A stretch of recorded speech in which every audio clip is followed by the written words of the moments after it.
தங்கலான் படம் இப்பதான் பார்த்தோம். அதாவது ஒரு ட்ரெய்லர் பார்க்கும்போது நிறைய பேருக்கு ஹைப் கொடுத்த படங்கள் நிறைய ஒர்க் அவுட் ஆகாம போயிருக்கு. ஆனா தங்கலான் படத்தை பொறுத்த வரைக்கும் ஆரம்பிச்சதுல இருந்தே நமக்கு ஒரு ஹைப் கிரியேட் ஆச்சு. தங்கலான்ங்கிற மாதிரி ஒரு படம் வந்து வரப்போகுது. டைட்டிலே வந்து தங்கத்தை பேஸ் பண்ணி இருக்கு. கேஜிஎஃப்க்கு முன்னாடி நடந்த ஒரு காலகட்டம்னு சொல்றாங்க. எதை காமிக்க போறாங்க அப்படிங்கிற பயங்கரமான எதிர்பார்ப்பு இருந்துச்சு. அதுல விக்ரம் சார் நடிக்கிறாங்க. விக்ரம் சாரோட தோற்றத்தை பார்க்கும்போதே இந்த மாதிரி ஒரு தோற்றம் இதுக்கு முன்னாடி விக்ரம் சாரோட கரியர்ல சினிமா கரியர்ல நம்ம பார்க்கலையேங்கிற மாதிரி ஒரு அனுபவம். ஒரு ஓவரால் தங்கலான் ஒரு பயங்கரமான ஒரு புதுவித அனுபவத்தை கொடுக்கும் அப்படிங்கிற ஒரு பயங்கரமான நம்பிக்கையில தான் படத்திலே உட்காந்தோம். படத்தோட ஆரம்பத்திலே வந்து நம்மள இந்த படம் ஃபுல்லா நீங்க சீட்டோட எட்ஜில் உட்கார போறீங்க அப்படின்னு சொல்ல வச்சுட்டாங்க. நிறைய பேச போறோம். அண்ணமால்னாலே மன திருப்தி தான். Annamal institute of hotel management, Chennai Zamita aviation and hotel management college. படிக்கலாம் இன்று, பறக்கலாம் நாளை. குவி, இந்தியாவின் தலை சிறந்த vernacular edtech brand, skilling everyone everywhere. Thangalaan படத்தோட கதையை பத்தி பார்த்தோம் அப்படின்னா, வடக்கு ஆற்காடு, அதாவது வேப்பூர் கிராமம் வடக்கு ஆற்காடு அப்படிங்கிற ஒரு இடத்துல வசிச்சிருக்கக்கூடிய விக்ரம் சார், அவங்களோட முன்னோடிகள் என்னவா இருந்திருக்கிறாங்க அப்படின்னா, ஆத்துல எல்லாமே வந்து தங்கத்தை எடுக்கக்கூடிய மனிதர்களா இருந்திருக்கிறாங்க. அவங்க வம்சாவளியை சேர்ந்த விக்ரம் சார் ஒரு கிராமத்துல வாழ்ந்துட்டு இருக்கிறாங்க. அவங்களுக்குன்னு ஒரு குறிப்பிட்ட நிலம், அங்க அறுவடை பண்ணி வாழ்ந்துட்டு இருக்கிறாங்க. அந்த ஊரை ரூல் பண்றதுக்குன்னு சொல்லி ஒரு மிராஸ், ஒரு மன்னர் இருக்கிறாரு. அந்த மன்னரை ஆட்சி பண்றதுக்காக பிரிட்டிஷ்காரங்க இருக்கிறாங்க. ஸோ பிரிட்டிஷ்காரங்க ஒரு இடத்துல எனக்கு தங்கம் இருக்குன்னு தோணுது, அந்த தங்கத்தை நான் எடுக்கணும், அதுக்கு நீங்க தான் உதவி பண்ணணும் அப்படிங்கிறதுக்காக விக்ரம் சார் கிராமத்தை சேரி வராங்க. ஏன்னா விக்ரம் சாரோட முன்னோடிகள் தான் தங்கத்தை எடுக்கிறதுல ஒரு முதன்மையானவர்களா இருந்திருக்கிறாங்க. ஸோ பிரிட்டிஷ்காரங்க விக்ரம் சார் கிராமத்தை நாடி வராங்க. அவங்க தங்கத்தை தேடி போறாங்க.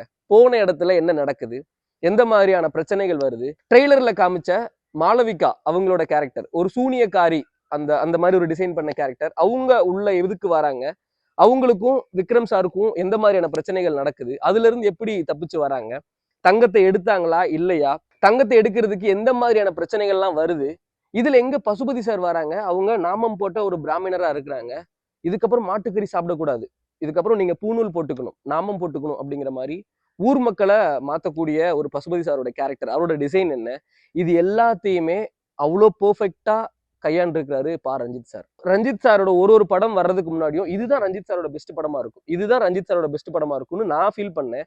இந்த படம் பார்த்ததுக்கு அப்புறம் பெஸ்ட்டுக்கும் பெஸ்ட் அப்படின்னு சொல்லலாம். அது எதிர்பார்ப்பெல்லாம் தாண்டி ஒரு மனுஷன் இந்த மாதிரி ஒரு ரிசர்ச் பண்ணி இந்த மாதிரி ஒரு கிரியேட்டிவ் கொடுக்க முடியுமா, இந்த மாதிரி கிரியேட் பண்ண முடியுமா ஒரு படத்தை. ஒரு புழுதி காடு, என்னால ஒரு சீன்லங்க ஃபர்ஸ்ட் ஹாஃப்ல ஒரு சீன்ல விக்ரம் சாரோட கிராமத்தை அடிக்கிறாங்க. ஃபுல்லா கரும்புகை எரிச்சு விட்ட அந்த சாம்பல்லாம் இருக்குல்ல, அந்த கரும்புகையில ஒரு சண்டை, தரையில இப்படி படுக்க வச்சிருக்காங்க, மூஞ்சி ஃபுல்லா சாம்பல் அடிக்குது. பார்வதி மேம் இருக்கிறாங்கல்ல, அவங்களோட நடிப்பெல்லாம் பேய் நடிப்பு. விக்ரம் சாரு ஈக்குவல், அது தாண்டியும் நடிக்கிறாங்க. அவங்க மூஞ்சிலையும் சாம்பல் கறி அதெல்லாம் வாய்க்குள்ள போகுது, மூக்குக்குள்ள போகுது. அந்த இதுல கொஞ்சம் கூட எக்ஸ்பிரஷன் மாறாம நடிச்சிருக்கிறாங்க. நடிப்பை வாங்கியிருக்கிறாரு ரஞ்சித் சார். நிறைய பேட்டிகளை ரஞ்சித் சாரை பத்தி சொல்றாங்க, தனக்கு என்ன தேவை, தன்னோட கதைக்கு எந்த மாதிரியான ஒரு நடிப்பு தேவைங்கிறத அவர் விடவே மாட்டாரு, எவ்வளவு டேக் பண்ணாலும் பரவாயில்ல வாங்கிடுவாரு அப்படின்னு சொல்லுவாங்க. அதை வாங்கியிருக்கிறாரு இந்த இதுல. ஒரு விக்ரம் சார், பார்வதி அவங்க மட்டும் இல்ல, மாளவிகா மட்டும் இல்ல, பசுபதி சார் மட்டும் இல்ல, அங்க சுத்தி இருக்கக்கூடிய எல்லா கதாபாத்திரமுமே பேய் மாதிரி நடிக்கிறாங்க. இப்படிதான் இருந்திருப்பாங்க போல, அவங்களோட பாஷை இப்படிதான் இருக்கும் போல, அவங்க பேசுறது இப்படிதான் இருக்கும் போல, அவங்களோட அந்த பழக்க வழக்க முறை, பல்லு தேய்க்கிறது எல்லாமே கருப்பு கலர் ஒரு பொடியில பல்லு தேய்க்கிறாங்க. அது என்னன்னு எனக்கு தெரியல, ஐ திங்க் சாம்பல்னு நினைக்கிறேன். ஏன்னா செங்கல்ல தேய்ப்பாங்கிறது நமக்கு தெரியும், கேள்விப்பட்டிருக்கோம். கருப்பு கலர்ல ஒண்ணு வச்சு தேய்க்கிறாங்க, அது புதுசா இருக்கு. அவங்க தங்கி இருக்கிறது புதுசா இருக்கு, அவங்க சாப்பிடுறது, அவங்க வேலை பார்க்கறது, அவங்களோட உடை எல்லாமே வந்து அவ்வளோ வித்தியாசம் காமிச்சிட்டு இருக்கிறாரு ரஞ்சித் சார். ஏன்னா இது வேற ஜான்ரா. விக்ரம் சார் கெரியர்ல புதுசு, ரஞ்சித் சாரோட கரியர்ல புதுசு, பார்வதி மேம், மாளவிகா மேம் எல்லாருக்குமே இது ஒரு புதுவிதமான அனுபவம். அந்த அனுபவத்தை அவ்வளோ பெர்ஃபெக்டா கொடுத்துருக்காங்க. இவங்க எல்லாரையுமே, ரஞ்சித் சார், விக்ரம் சார், இவங்க எல்லாரையுமே இவங்க பெர்ஃபார்மன்ஸ் எல்லாத்தையும், கதை திரைக்கதை எல்லாத்தையும் தூக்கி பிடிக்கிற மாதிரி ஜிவி, அவரு படம் ஓப்பனிங் ஸ்கிரீன்லேயே ஜிவி யாரு, ஜிவி இந்த படத்துக்கு என்ன கொடுத்துருக்கிறாரு அப்படிங்கிறத வந்து ப்ரூவ் பண்ணிடலாம். அவர் ட்வீட்லாம் போட்டிருக்கிறாரு, இது வரைக்கும் நான் பயன்படுத்தாத, இது வரைக்கும் என் மியூசிக்ல வராத இன்ஸ்ட்ருமெண்ட்டை நான் யூஸ் பண்ணியிருக்கேன், புதுவிதமான மியூசிக் நான் ட்ரை பண்ணியிருக்கேன், பார்த்துட்டு உங்களோட சப்போர்ட் கொடுங்க அப்படிங்கிற மாதிரி ஒரு ட்வீட் ஒன்று போட்டிருக்காரு. 1000 எப்படி நம்ம செலிப்ரேட் பண்ணோமோ இப்போ செலிப்ரேட் பண்றோம், அப்போ செலிப்ரேட் பண்ணல. 1000 தாண்டி ஒரு 10 மடங்கு 20 மடங்கு அதிகமா தங்கலான் படத்துல யூஸ் பண்ணிட்டு இருக்கக்கூடிய மியூசிக்கை வந்து நம்ம பயங்கரமா செலிப்ரேட் பண்ணுவோம். எனக்கெல்லாம் ஒரு கட்டத்துக்கு மேல படம் பார்க்க பார்க்க விக்ரம் சாரை பார்த்து பயமாயிருச்சு.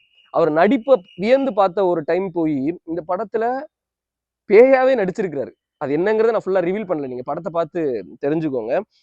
அந்த மாதிரி ஒரு நடிப்புல ஒரு முகபாவனை, அதுக்கு பேக்ரவுண்ட்ல வர மியூசிக், அவர் பேசுற பேச்சு, அது பேசிக்கிட்டே இருப்பாரு, அவர் ஒண்ணு புலம்பிக்கிட்டே இருப்பாரு. அந்த புலம்பல் உங்களுக்கு பயத்தை கொடுக்கும். நானா இப்போ வரைக்குமே வெளியில நிக்கிற வரைக்குமே எனக்கு கால்கையில நடுங்குது. சீட் எட்ஜில் உட்காந்து பார்த்துக்கிட்டே இருக்கேன், என்னங்கிறத பார்த்துக்கிட்டே இருக்கேன். கதை போற வேகம் அப்படிங்கிறது அவ்வளோ வேகமா போகுது. உங்களுக்கு எந்த இடத்துலயுமே அப்படிங்கிற மாதிரி எதுவுமே தோணல. உங்களுக்கு ஒரு ஸ்லோ அப்படிங்கிற ஒன்னே இல்லை, அவ்வளோ ஃபாஸ்டா கடன் அடுத்தென்ன. இடையில இந்த கருஞ்சிருத்த வர்ற ஒரு சீன்லாம் இருக்கு. பாம்பு வந்து மனுஷங்களை கடிக்கிற ஒரு சீன் இருக்கு. ஒரு தங்க மலையை காமிக்கிறாங்க. அந்த தங்க மலையை தங்க மலையை ஆக்கிரமிக்கிறதுக்கு முன்னாடி ஒரு ஒரு சண்டை காட்சி, ஒரு சீன் ஒன்று வச்சிருக்கிறாங்க. அதெல்லாம் நினைச்சு கூட பார்க்க முடியல, எப்படி இப்படி யோசிச்சிருக்கிறாரு அப்படிங்கிற மாதிரி. புத்தர் ஸ்டாச்சு இருக்கு. புத்தர் ஸ்டாச்சுவோட தலையை கட் பண்றாங்க. அது எதுக்கு கட் பண்றாங்க அப்படிங்கிற ஒரு பயங்கரமான ஒரு மேட்டர் இருக்கு. அந்த புத்தரை வந்து முனி மாதிரி ப்ரொஜெக்ட் பண்ணிருக்காங்க, அது ஒரு பேய் அப்படிங்கிற மாதிரி ப்ரொஜெக்ட் பண்ணிருக்காங்க. அது எதனால அப்படிங்கிற மாதிரியான கதை வந்து டிராவல் ஆகுது. ஏன் எப்படிங்கிற அவ்வளோ ஆர்வத்தை படம் முழுக்கவே வந்து நம்மளை வந்து யோசிக்க வைக்குது, டிராவல் பண்ண வைக்குது.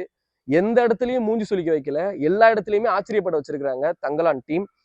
இது ரஞ்சித் சார் முழுக்க ரஞ்சித் சாரோட படைப்பா இருந்தாலும் படமா இருந்தாலும் அதுல ஒர்க் பண்ணிருக்கக்கூடிய எல்லாருமே, தமிழ் பிரபா அவர் தெரியும், அவர் தான் வந்து திரைக்கதை எழுதியிருக்கிறார் ரஞ்சித் சார் கூட சேர்ந்து.